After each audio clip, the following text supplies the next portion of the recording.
We want to feel secure and safe, like you're being snuggled up with the little, what are those weighted blankets? Life happens in the emptiness and life happens in the unknown. And I think if we all believed we were okay, we would be less attached to all the outcomes. I was so anxious and fearful over things with my kids when they were young that I wasn't present. I think it's a dangerous thing to seek safety in another, but when we have safety in ourselves, we really can have the most amazing experience and intimacy with another human being.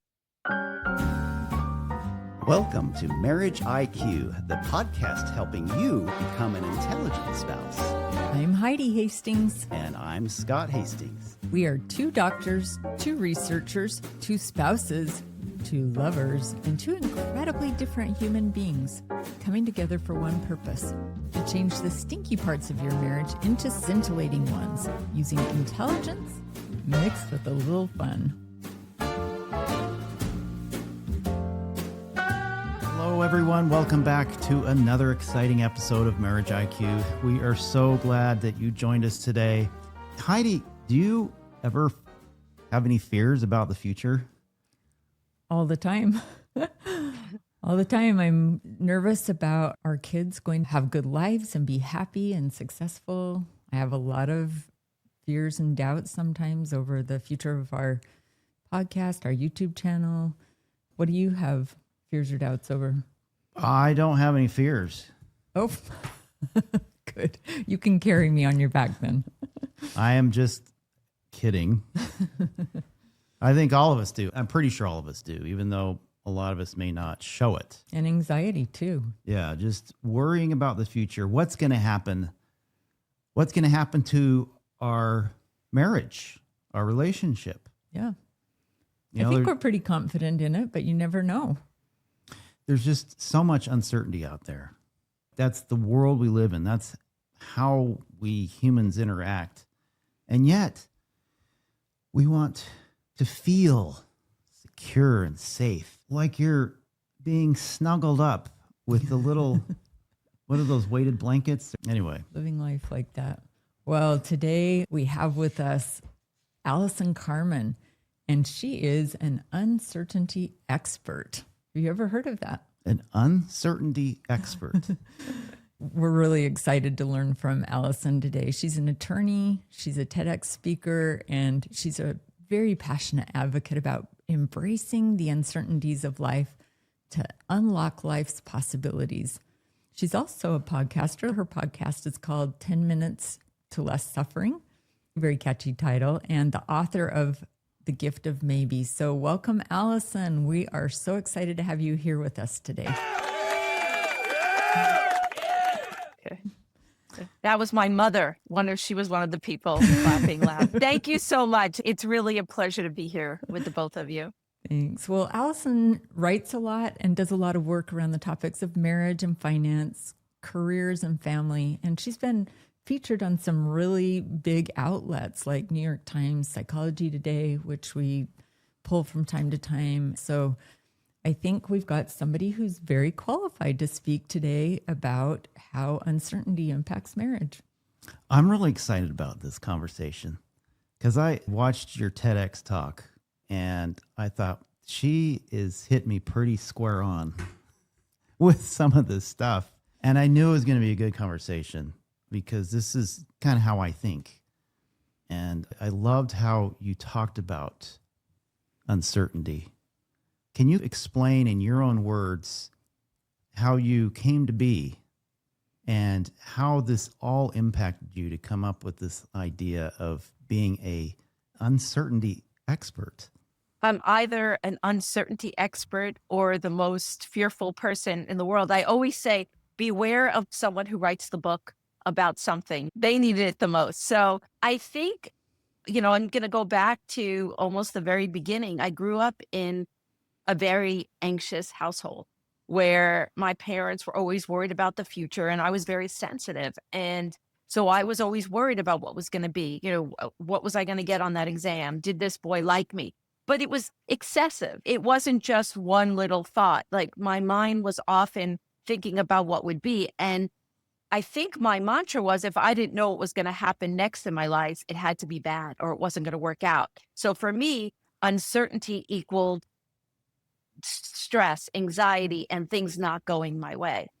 And I think what I did, and I think a lot of us do this, is I wrote this story at one point in my life that if this things happen in my life, I'll be okay.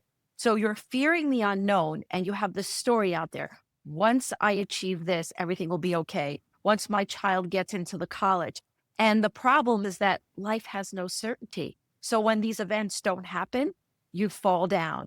Or when the events do happen, like maybe your child gets into a great college, then you start to worry they're not going to get a great job. Yeah. So I was on the wheel. And my big life story when I was young, I'm going to go to law school.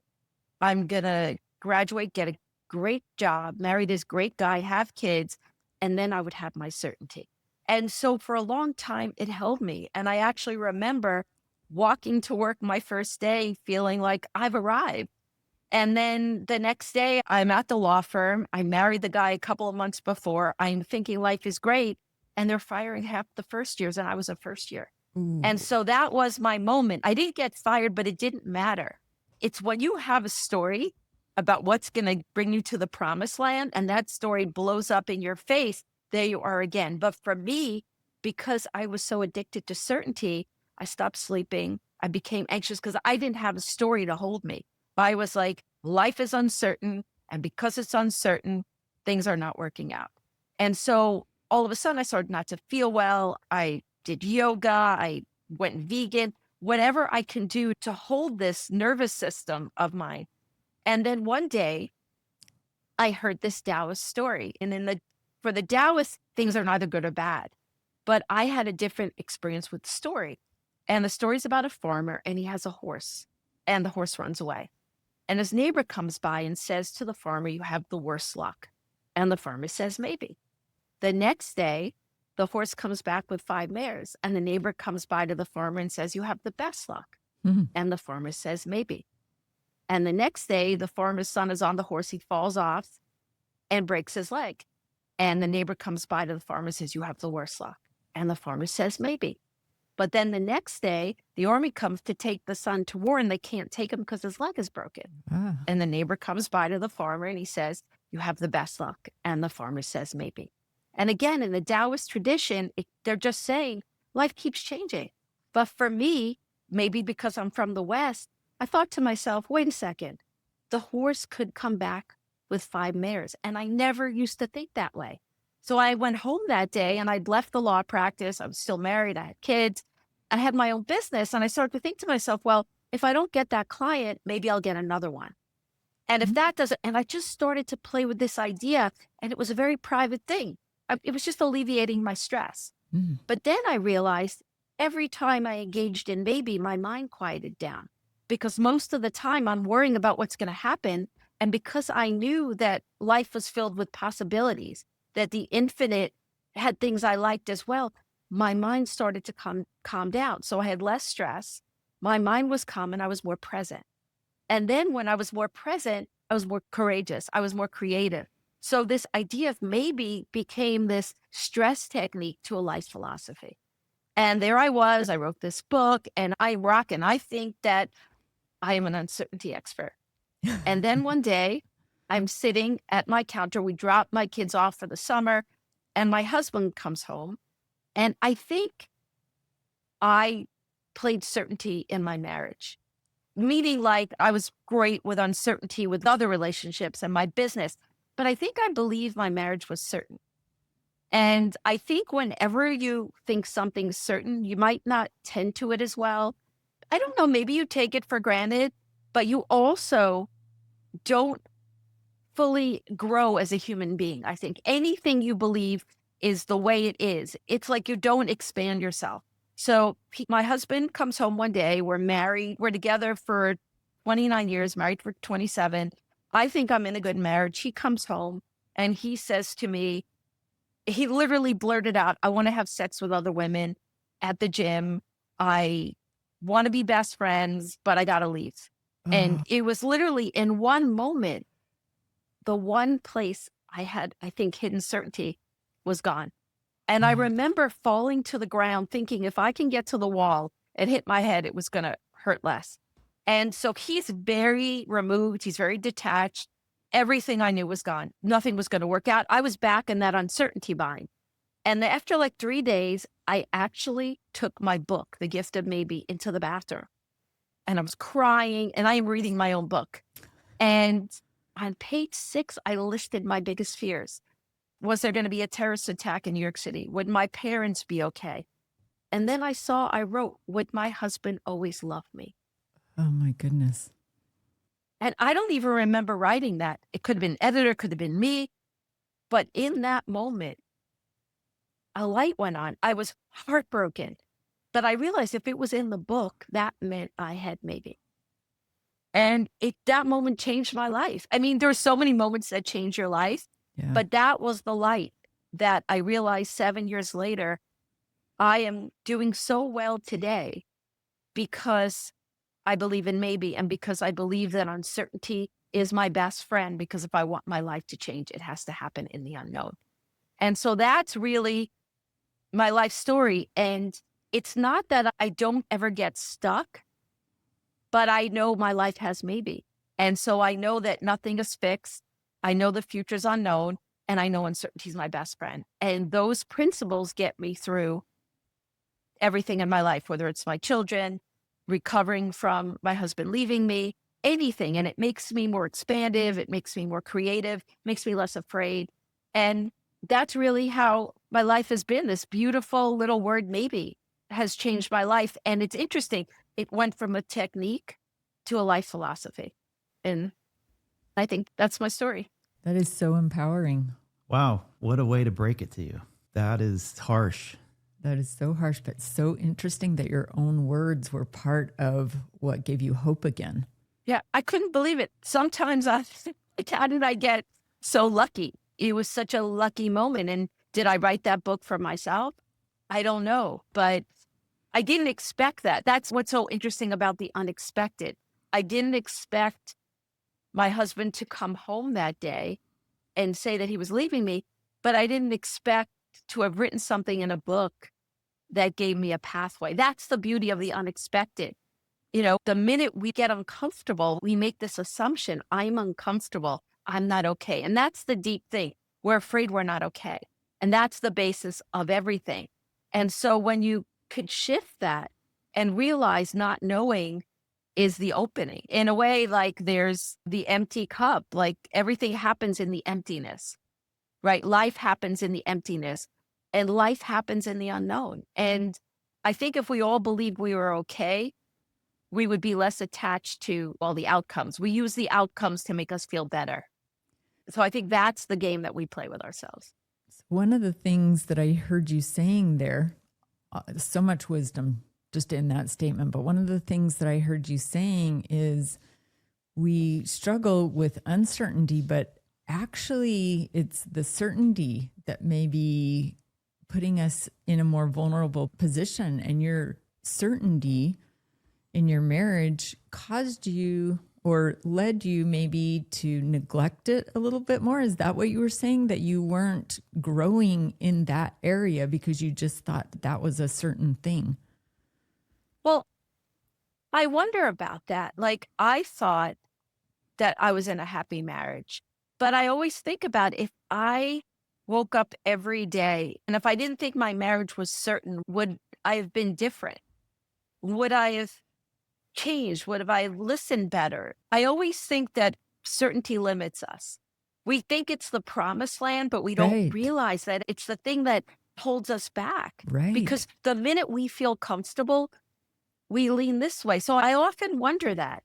I mean, look, he left, and that was very destructive to me and how he left and the children, but I was not perfect in my marriage. Right. Was it my certainty which prevented me from leaning in more to discomfort? If you think about it, like every fight, every choice, every decision, if you lean towards the certainty, then maybe you're not leaning towards all that's possible. So that element, I do think about it and I do reflect on it. And it's so interestingly, life caught me in the one place that I was sitting in that comfort because I wasn't sitting in it in other places.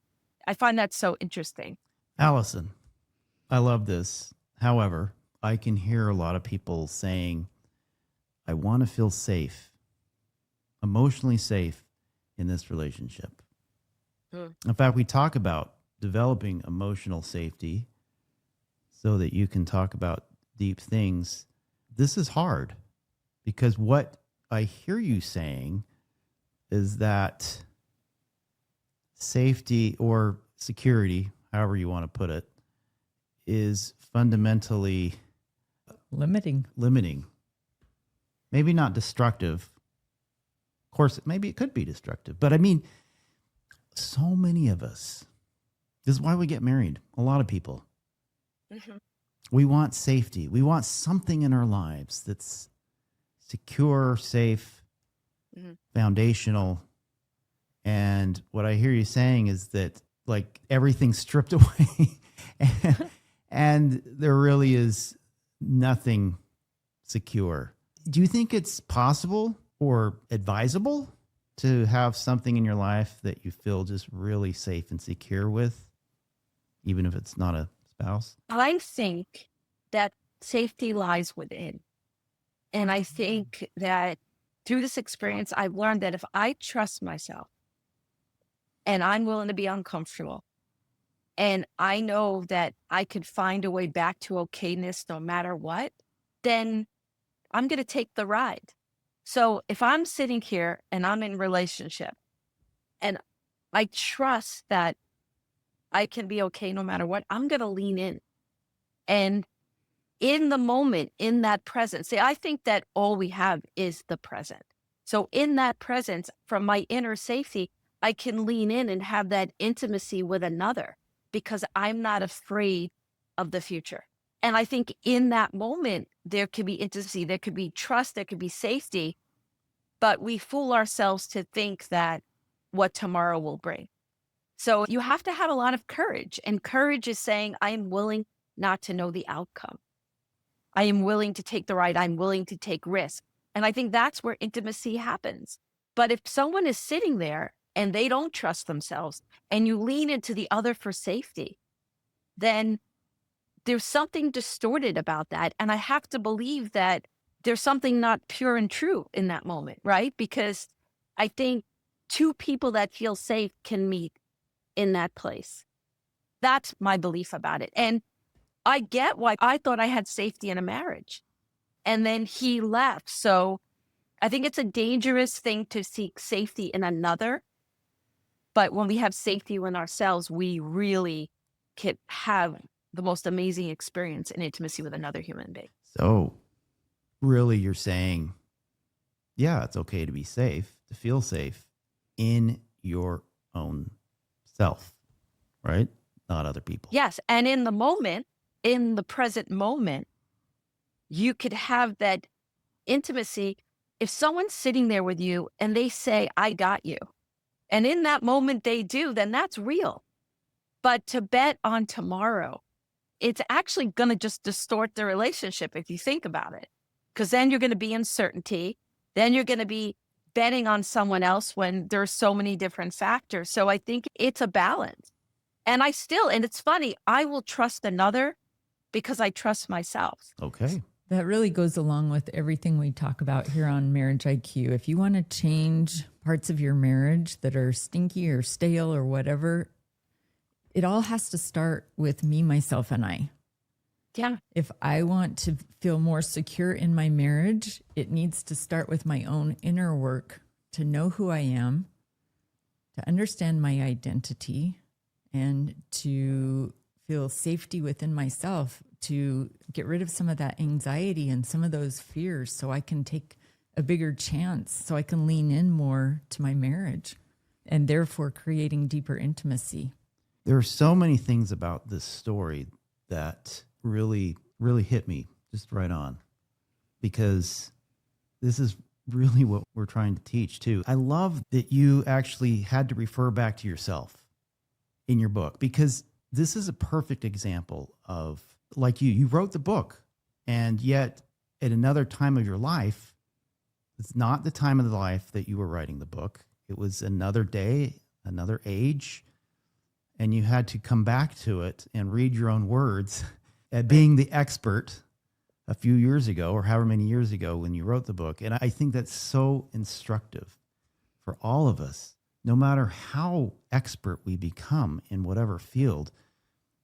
We are all humans too at the end of the day, and we're prone to have lots of worries and concerns. Who doesn't? Mm-hmm.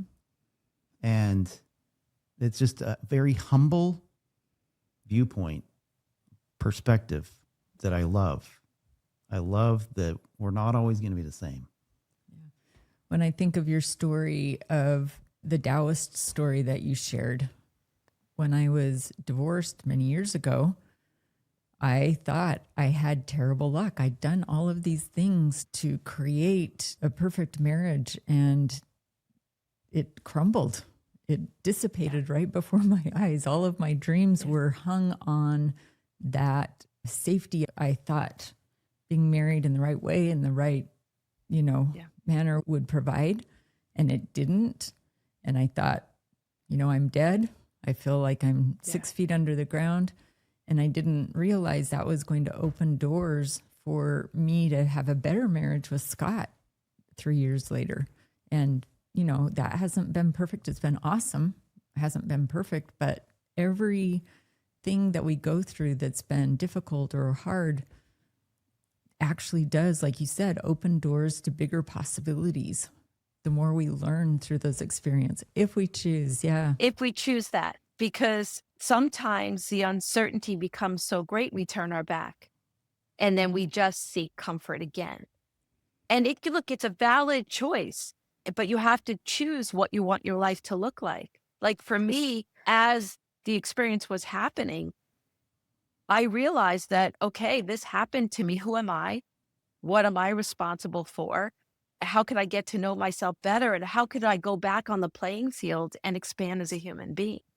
But it would have been very easy to choose something else, to choose something smaller, because like the weighted blanket, right? Just going back to that. So again, we have to be courageous. And that's why maybe it's such a beautiful thing, because all it does, it just reminds you that, bad things happen, but good things can happen too. And because we don't know, that unlimited field offers us so much more. But again, you obviously went back on the playing field on some level and decided to engage again. And that's the most important thing. What we do is we let what happens to us define us, instead of saying, oh, that happened, but I still have coherence within myself. And that coherence comes from many different things: self-love, your relationship with uncertainty, and stuff like that. So you had the coherence to go back on the field and say, hey, I'm available. But some of us, we don't do that. We make it small and smaller because certainty at all costs. Yeah. Like the screw the world, everyone's out to get me. I'm just going to go in my little cabin in the woods by myself. Yeah. And I can go there sometimes because I'm just functioning as a human. Yeah. But luckily I get out of it. I climb out of it. But I mean, it can be really heavy when I've never gone through the betrayal that you've gone through. Like, I can't even imagine, but all of us have heaviness. I don't want to go through this mistake again. And I don't want this to happen again. And so I'm going to learn how to protect myself in some ways. And I think that's probably wise as well. But I think overall, as a philosophy, I find myself attaching very easily to what you're saying, because ultimately I know that's where the growth happens. It's such this great paradox. Yeah. But there's also a difference. Like, something happens to you, you gain wisdom. And that wisdom is the protection, right? That wisdom, but there's a difference between wisdom and fear. So this happened to me yesterday. So I got screwed out of a deal in business yesterday. Let's just say I didn't sign a contract. So my wisdom tells me, oh, I got to sign a contract next time. But if my fear gets me and says, everyone's going to screw me, I can't trust people, then I'm never going to have that business relationship I desire. Same thing with marriage. So we have to know the difference between our wisdom and our fear. And I think for me, that's something I think about a lot in this moment. Am I in a fearful state that I'm not moving forward? Or is my wisdom telling me, hey, Allison, that's not for you? And that's an art too. Where am I coming from? How do you develop that? That is so true and so well put into words that I'd never thought about before. How do you distinguish between wisdom and fear, and how do you practice using wisdom over fear? Yeah.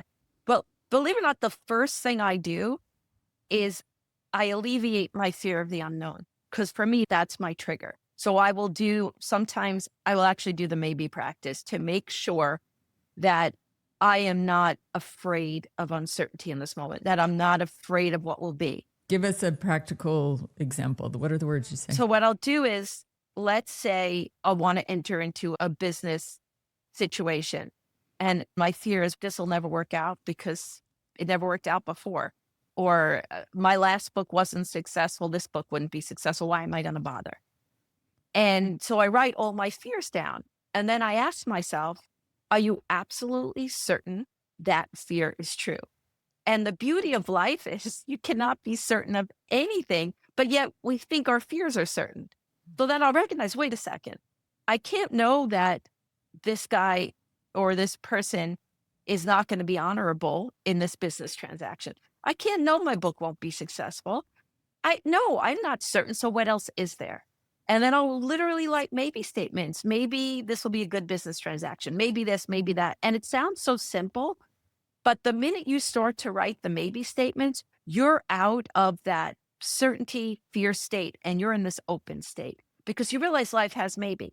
And so then I'm looking at this business partner, I'm looking at this book, and I have objectivity because I am not equating the unknown with doom. And what I'm also doing is I'm letting go of the fact this happened yesterday. That means it has to happen tomorrow. So I'm in this state where I'm like, okay, I am present. I am not afraid of what could possibly happen. And then I could look at this person with more objectivity, with more wisdom. And then I could see, wait a second, he has some qualities that the other guy had. I don't like how he's negotiating.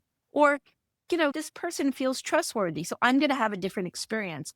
And then the things I learned, I feel like when I'm not afraid, I'm accessing my wisdom. And that's how I come to it. But it's so interesting that even to this day, even though I often live in maybe, I check myself. Like you talked about, Scott, I need to check in.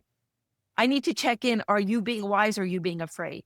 And that to me, that's the marker. And your relationship with uncertainty really dictates it. It's an incredible thing. So that's how I do it. And I think that the maybe practice and wisdom and fear, they're all interrelated. This is so amazing. I mean, this is like real time, like granular level intentionality and insight. Two of our four cornerstones coming together like in real time here. This is really good. Yeah, it's hard because you're bringing up something that we all experience, but no one ever talks about. But we do on Marriage IQ.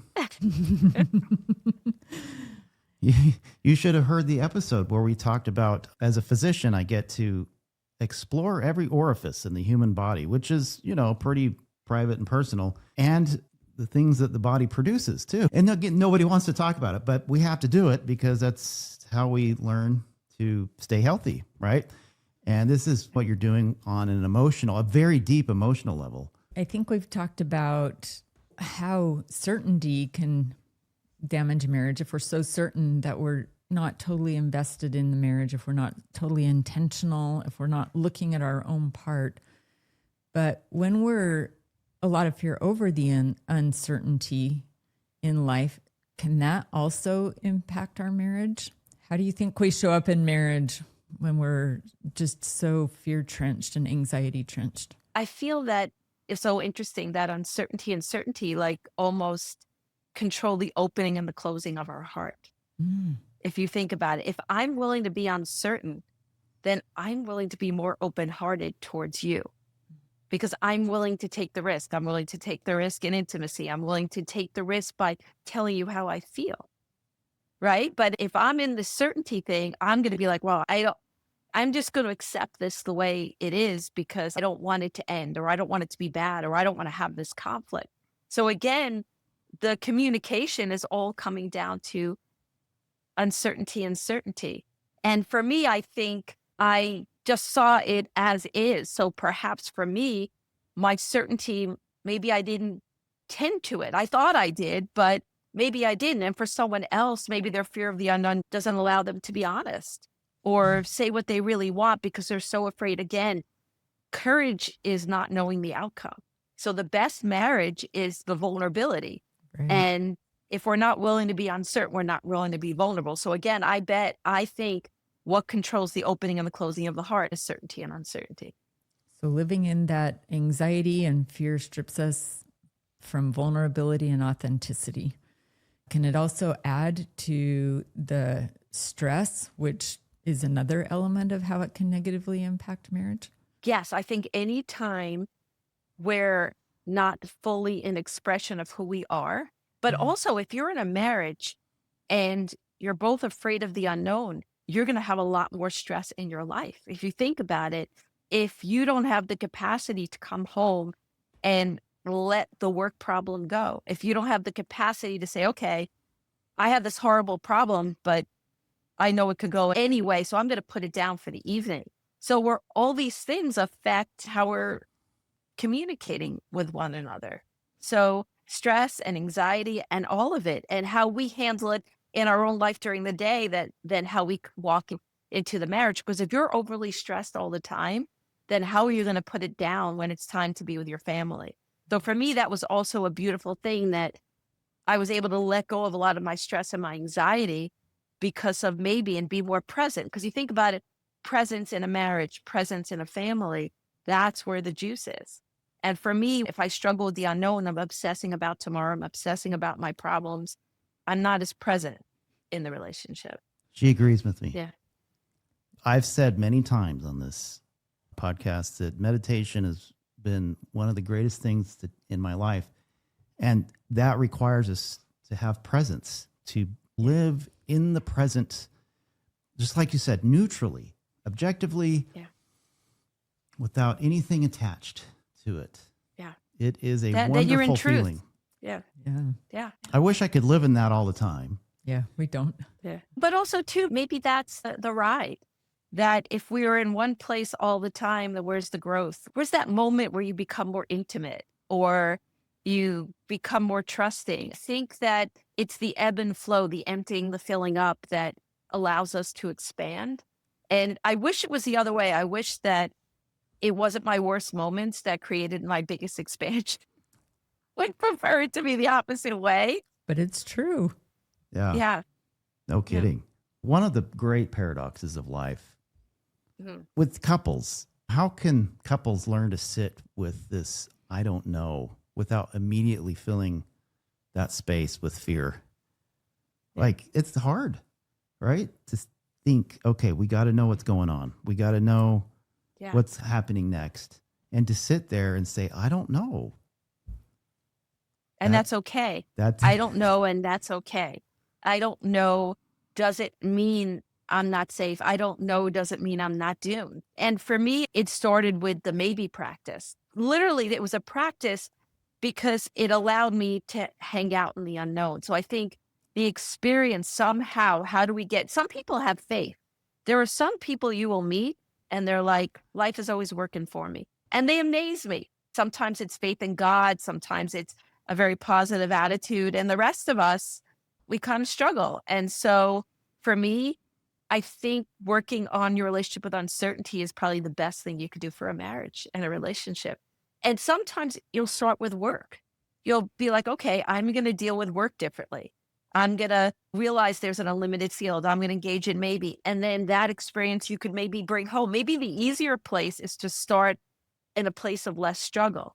Perhaps one of the more challenging places is to live with another with that level of intimacy and yet beauty. So I guess it's a path for all of us. It sounds to me, when I hear you saying this, that we have to sit with ourselves and become intentional about choosing uncertainty. Yeah. Not just reacting to it in the moment, but like having those moments. I have to be intentional about choosing uncertainty with you, with my work, with other people I interact with. I think this is an episode I'm going to have to listen to several times because You got so many nuggets of wisdom that I need to hear. Things in a whole bunch of roles in my life, a whole lot of parts of my identity that, like in motherhood, I can't control what my kids choose or how their lives have good things or bad things. I mean, that's all part of life. And so maybe what this trial is they're experiencing or this choice is that they're making will actually open doors to growth and to more possibilities. Yeah. And it just lessens it. Look, parenting is a tough gig because we're attached. Like I had this realization once, the Buddha says all attachment leads to suffering. And I had a realization that I will always be attached to my children. But then I also realized that, yeah, part of my suffering is from the attachment. I need them to be okay. But another part of my suffering is from my relationship with uncertainty. So I think when you have a better relationship with uncertainty, you suffer less as a parent. It's not that you're not going to suffer at all. That's the one place I get pushed into a corner a little bit. But I know that when I don't know what this means and good things could happen too, and life has maybe, I parent with more ease.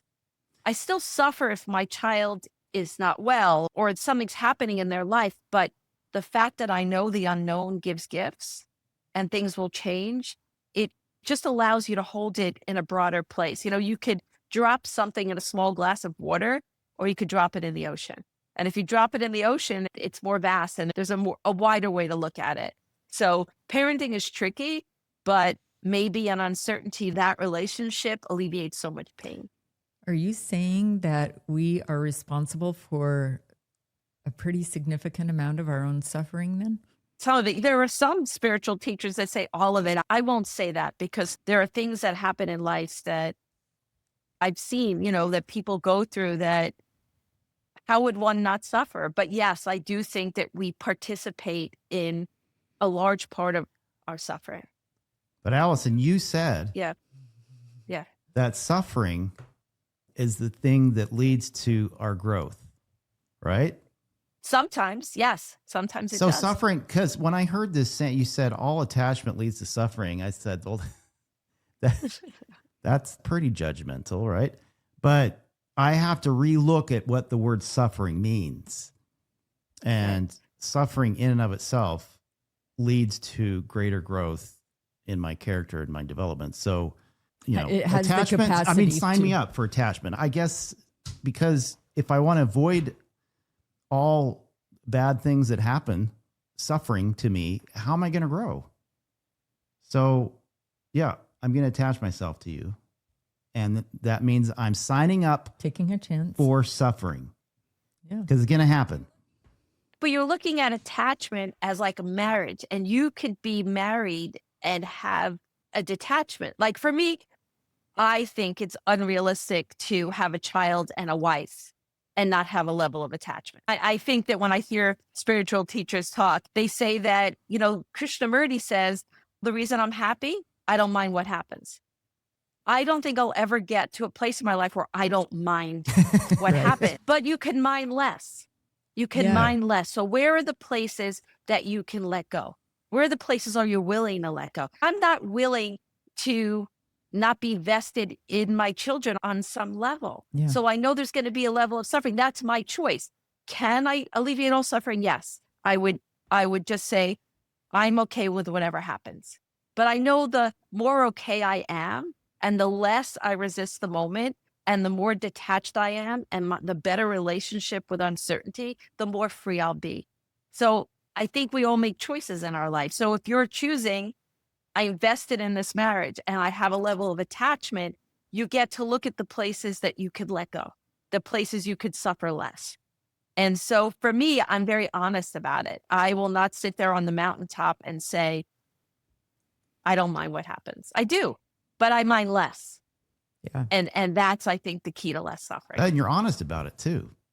Yes, I think that people say a lot of things that for me and my life are not realistic. I do aspire to them. The far end of that spectrum. And you're very clear about you are making a choice. I choose this marriage. I choose this role as a parent. Intentionality. So we have an episode on expectations, and we have an episode on biases. And I'm just sitting here thinking about our expectation bias that we bring into a lot of situations in marriage. And it plays out negatively a lot of times. I have an expectation, and when you do not fulfill that expectation, then I suffer, or I am anxious, or I am disappointed. How can the maybe principle interrupt that and shift it? Well, I think it allows people not to know. It allows you to pause. I think, let's say your spouse says something to you. You didn't expect them to say it. They make a choice you didn't expect. With the maybe, you allow for the possibility that things could change. I could change. He could change. Maybe there's something he meant by it that I'm not understanding. It allows you to be more curious and less stuck in that expectation. I think expectations always create suffering, right? Because what you're saying is, I expect tomorrow to be like this. And if it's not like this, you're going to suffer. And I think we have ideas of other people, and when they don't meet it, we could shut down and go automatically into disappointment. So with the idea of maybe, I think you just meet on the unlimited field. And so I'm not saying that it'll be a victory, but I am saying that you allow for more communication. You allow for things to change. And you also allow that decision that person made might not be doomed. Because sometimes you've written a story. So like, you can't engage with that person because you're so sure you know what it means. So all maybe does is, it doesn't make you less safe. I think it just allows you to open your heart and explore what just happened and possibly remedy it, or possibly not. But I think it puts you more, like you said before, like an authentic truth. And I think that's how it helps. We don't let the discomfort and the uncertainty make us run out before we at least have the experience of what's really happening. So the maybe mindset could actually be a game changer in communication problems too, then. Right, because we don't shut down. It allows us to keep the heart open for enough time that we get to explore the truth and reality and the presence of what's happening. Maybe what he just said was interpreted by me, by my bias, differently than the way that I'm understanding it. So maybe I should be a little curious here. The C word. Ask Scott, this is how I received what you said, but I'm curious. Is that really what you meant? Maybe that's not really what you meant. I have to be open to that possibility. Can you explain it in different words? So, Allison, I'll just let you know something here. On my tombstone, when I die, it's going to say, he was curious. I think that's beautiful. That's gorgeous. That's one of my... I love that word. But we forget sometimes to be curious when it comes to communication, when it comes to conversations. Maybe that's not really what he meant. Maybe that's one of those stories I'm telling myself. And you could have been right, but expectations are for certainty. Yeah. I have this expectation because I need to know what's going to happen. We think it creates safety. And again, it limits us. It's the most limiting thing in our life. The thing that we think makes us safe really does the opposite. It makes our life smaller. So does this mean I go out tomorrow and don't schedule anyone on my appointment calendar and just say, maybe this will happen? I think, as you said earlier, I think there's some basic expectations. I expect to see a certain number of patients every day. I expect to have gas in my car. I don't know. I think it's a plan. I think that you're here in the moment and you're saying, okay, today I'm going to do this, and tomorrow I have a plan. If you expect it, then you might be disappointed. If you make a plan and you live in maybe, you're like, oh, the patient didn't show up. Okay, I'm sure you have a plan for that, whether you charge them or not. But what we do is, instead of just saying, oh, plans changed, okay, maybe I could do something else. Expectation is, this was wrong. This shouldn't have happened. This is bad. So for me, that word limits me. I have a plan, and it could go that way. It could not go that way. I live with more ease that as life changes, I change with it. That's how I would reframe it for myself. You have a right to do it that way, but The expectation makes me feel like this is right and I'm wedged in. And a plan with maybe feels more free. Like, let's say tomorrow everybody did cancel, right? And you could say, oh my, everyone canceled. I'm going out of business. Or, okay, life went in another direction today. I had disappointment. I thought those things could happen, but life has maybe. And what is this moment offering? I always say, maybe there's something left for me to experience in this moment. Ooh. And that's how I don't get stuck. But so I just use different words because for me, expectation, it just shuts me down, but you'll have your own experience tomorrow. So Allison taught me a new language today, Heidi. It's still English, but its plans are not expectations. Yeah, I hadn't thought about that before And either. now I know the difference. And Plans are more flexible, maybe. Maybe. No, you can still make these goals and plans and dreams and ideas and just put the expectations to the side, but still plan. Maybe expectations are just more rigid and impact our mindset in a negative way. But probably they're based on our past, our history, our value systems that we have just intrinsically.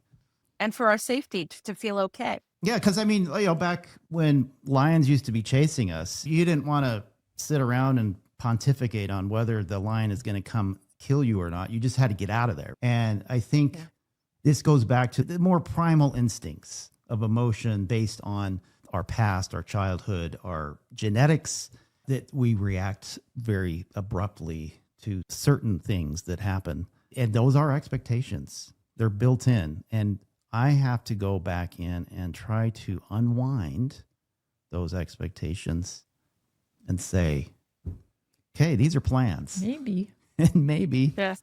And it makes you more curious, right? Because when things don't go as planned, you realize life has maybe. You realize the field is unlimited.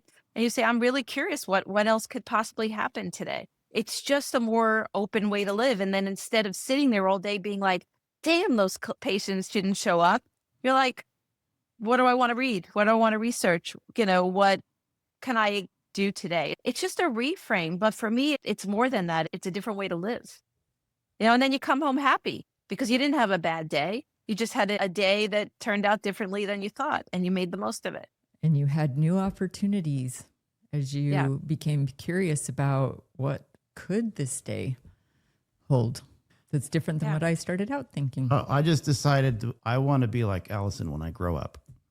Okay. No, you don't. Okay. I can assure you that. But we could be friends. We could be friends. We are friends. A year ago, I had an expectation that Scott was going to thoughtfully think about me for Christmas. Oh, this again. But it's really, maybe this is going to, you'll see. It'll turn out well for me. Maybe last year, when I got a leaf blower for Christmas, I did not stop to say, maybe this will open doors to other opportunities in the future. Yeah, like a cleaner porch. I was a little upset with it, but this last But you're allowed to be upset. You're allowed to. And this is not saying we don't take a moment to be upset before we start asking maybe what are the possibilities. Yes. But I would have never guessed last year on Christmas Day or even the weeks following, as I looked at the big box that wasn't unpacked and used yet. It's a very powerful leaf blower. Probably the best on the market, but it was the only thing I got. But this year, because Scott realized maybe that wasn't the best route to go, he took me to Europe before Christmas so we could experience European Christmas markets together. And what happened that was so distressing at that time actually we learned from it. We gained wisdom from it, both of us. Yeah. And that's Scott engaging in the maybe, right? Both of you. You didn't leave him over it, and he decided to contemplate. And so you did explore that. You explored the infinite field together. Even when you're angry, you could be angry, you could be upset, but do you leave the table, and how uncomfortable are you willing to get? That's really what it's about. Yeah, thank you for allowing and saying that too. I think it's important to repeat that. That doesn't mean we get rid of our feelings. Emotions just happen. They happen. Correct. Yeah, we're human. I can feel disappointed that this didn't happen. Just acknowledge it. But let's communicate about it, because if we don't communicate about, if I had said nothing, that wouldn't have resulted in wisdom either. So again, back to communication. I feel disappointed. Yeah. That you gave me And a you have leaf to be blower. ready. Yeah. You have to be ready. You have to feel your feelings. I am such a big believer in that. You know, there's a lot of shortcutting going on. And I always say maybe's there when you're ready. I had a colleague that his son got into the same college that he had gone to so many years ago. I think it's Boston College, actually. And so the weekend he dropped him off, he had a business call and he needed to go to a room, and he found himself, he decided to go to an old classroom that he had been in years ago when he was a student. So we're talking about 30 years ago. And so he's sitting in the classroom and he's looking out the window. And all of a sudden he's having all these memories of what it felt like when he was a student 30 years ago. And he remembered that he was always stressed. He was always anxious. He was worried what his life was going to look like. Was he going to make money? Was he going to have a family? He's sitting there and he realized how much stress and anxiety he had. And there he was 30 years later, dropping his son off, having a great career. I'm not saying his life hasn't had ups and downs, being married. And he had this feeling of, why didn't I enjoy it? Why didn't I appreciate it more? Why didn't I have a larger perspective? It was his fear of the unknown, if you really think about it. And his inability to be present and to be grateful. And so his mind took him to another place when he was young. And as he looked back, he was like, well, why wasn't I easier? So in this moment, can we let go of our fear of the unknown? In this moment, how do we hold a larger perspective that we don't let the things we don't like take us down, that we're able to have the gratitude, the presence, the freedom to at least get the beautiful things that every moment gives us. But sometimes we don't like one thing and it takes over, it takes center stage. So every day, where's our coherence? Where's our center stage? And how are we going to deal with the things that we don't prefer? I'll call it that. So it was a big life change for him. That's another way to look at the drop in a cup versus the drop in the ocean, just pulling back and having a greater perspective. I just thought of several things in my own life that I was so anxious during going through a divorce, thinking my life was ruined. I was so anxious and fearful over things with my kids when they were young that I wasn't present. It robbed me of joy, right? When we look at things like this, instead of using the maybe mindset, it robs us of joy and we cannot be present. Well, Allison, this has been such a pleasure to have you on here with us. We've learned so many things, and hopefully our listeners will share this episode with people they know who are really anxious and fearful in life, whether it's their kids, their spouse, their friends. But as we leave here, a couple of things. First, can you share with us something that our listeners could do this week to practice this maybe mindset a little bit? Yeah. Well, the first thing I have to say is it sounds so simple, right? That there's one little word is going to change your life. But I just say, try it. Like when you think about it theoretically, you just forget about it. But when you're in that place where you feel stuck, where you feel doomed, where you feel closed down, maybe really in that moment, allow some maybe into your life, because often we're just believing something that's not true. We're projecting our past into the future, or believing we're doomed when life could be offering us something new. And I spoke about this before, but it's that exercise. You write down your biggest fears, and then you ask yourself, am I absolutely certain this fear is true? Am I absolutely certain that I'm not going to get that job? Am I absolutely certain I'm never going to fall in love again? And you're going to start to see that your fears are not certain either. And in that moment, you just start writing maybe statements down. Sometimes I'll write maybe statements down for 20 minutes. Maybe everything's okay. Maybe things will get better. Or maybe I need to call that person. Or maybe I need to be patient. Or maybe I'm just uncomfortable. Maybe I'm okay just the way I am. And you'll start to see that you start to become more present, and there's more ease, and there's more possibility. And then you're going to have a different experience. And so it's so simple, but sometimes the most simple thing is the most transforming. So that's what I leave everyone with. Just give it a try. And that would be my best advice. I love that. Yeah. Where can our listeners find you, Allison? I have a website, AllisonCarmen.com. I have my podcast, 10 Minutes to Less Suffering. I write a lot about uncertainty and self-help and women's health issues on many different platforms. So I'm around. I'm Okay. around. And I've written 3 books. The most popular one is The Gift of Maybe, the Gift one of that Maybe. is focused most on uncertainty. I have these great maybe cards, which I'm going to definitely send you guys a deck. Okay.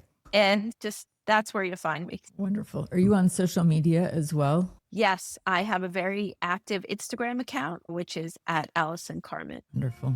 Well, thank you, Allison, so much. Yeah, we've Wonderful. loved this today.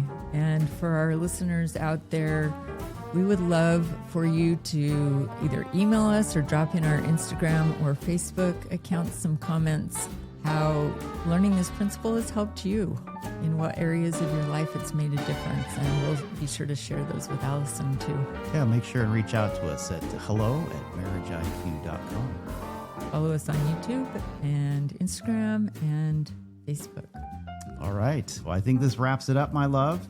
Remember, everyone, to change from a stale and stinky marriage to a scintillating one first requires a change in yourselves. We love you, and we will see you next time on another exciting episode of Marriage IQ.